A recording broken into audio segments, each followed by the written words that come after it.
பிறந்தே சிறந்த மொழிகளிலே சிறந்தே பிறந்த மொழியாகிய எம் தாய்மொழியாம் செந்தமிழ் மொழிக்கு எங்களது முதற்கண் வணக்கத்தை தெரிவித்துக் கொள்கிறோம். என் பெயர் திஷ்யன். இந்த விழாவின் போது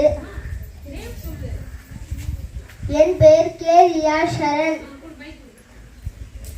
கடவுளும் மனிதரை காண இவ்வுலகில் மனித வடிவில் வருவார் என்பதற்கேற்ப புனித இயேசு பூ உலகில் மனிதராக வந்த தினம்.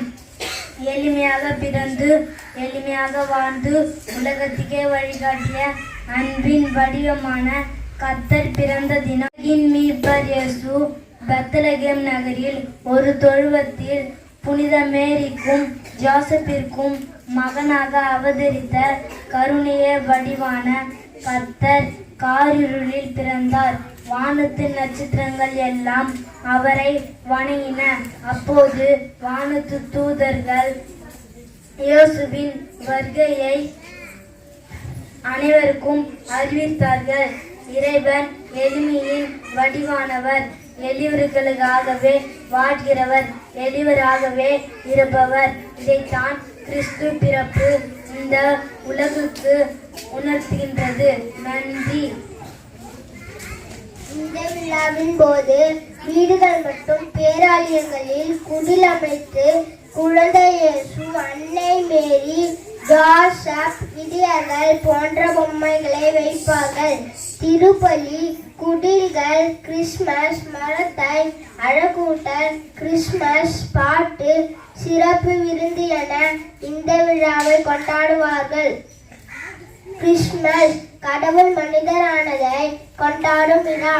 இறைமகன் இயேசுவை கொண்டாடுவதைப் போலவே அவருடைய போதனைகளையும் நல்வொழுக்கத்தையும் கொண்டாட வேண்டும்.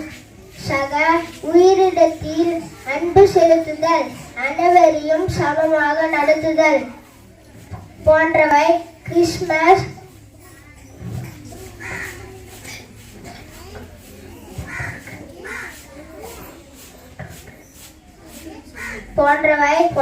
கிறிஸ்துமஸ் கூறும் போதனைகள் ஆகும். இத்திருநாளில் கருணையின் வடிவான இயேசுவின் பாதையிலே வழிநடந்து ஏழை எளிய மக்களுக்கு உதவி வேண்டும்.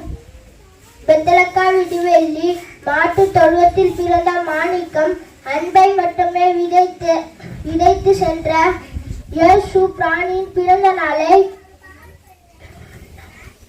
நாமும் அன்பை மட்டுமே அன்பால் உலகை ஆள்வோம் என்று கூறி பேசி வாய்ப்பளித்ததுக்கு நன்றி தெரிவித்து விடைபெறுகிறேன். நன்றி, வணக்கம்.